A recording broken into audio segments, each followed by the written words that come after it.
Now, Croatia's ambassador to the UK has warned that trying to impose terms could slow down an independent Scotland's bid to become a member of the EU.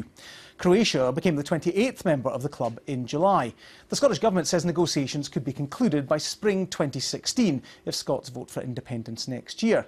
But the ambassador, Ivan Grdicic, says seeking opt-outs from EU rules could prolong the process. Niall O'Gallagher reports.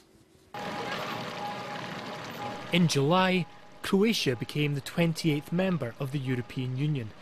It took 13 years for this country of over 4 million people to emerge from the Balkan Wars to become a full member of the European club. Before Croatia could become the EU's newest member, they had to negotiate with all the other countries in the Union. Today, their ambassador to the UK came to tell members of the Scottish Parliament how that's done. After speaking to them, the ambassador stopped in for a word with the Sunday Politics.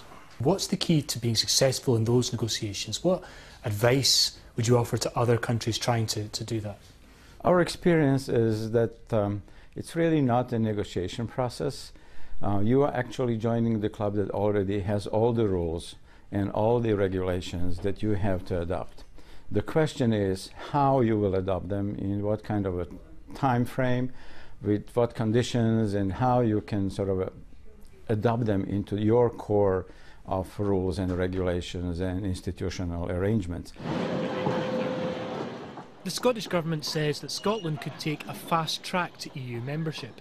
They say negotiations on issues like currency and Scotland's borders could be completed by spring 2016.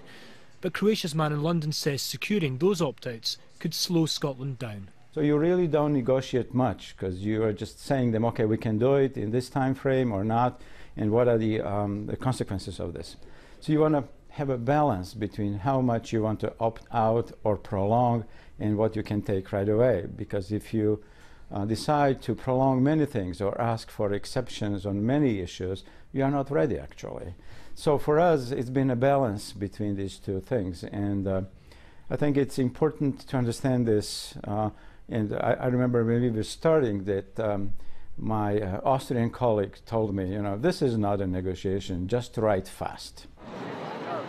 After voting on independence, Croatia had a separate referendum on the EU.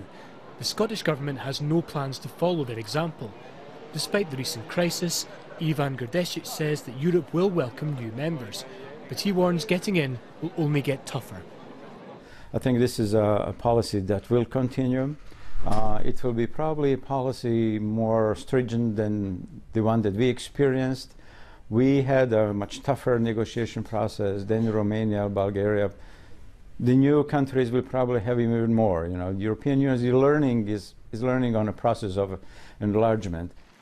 SNP ministers insist that Scotland isn't a new country at all, but with no direct precedent to guide them, those planning for Scotland to become the EU's 29th member are listening carefully to the 28th. Niall O'Gallagher there. Well, coming up after the news, more on what's making the headlines this weekend with our guests.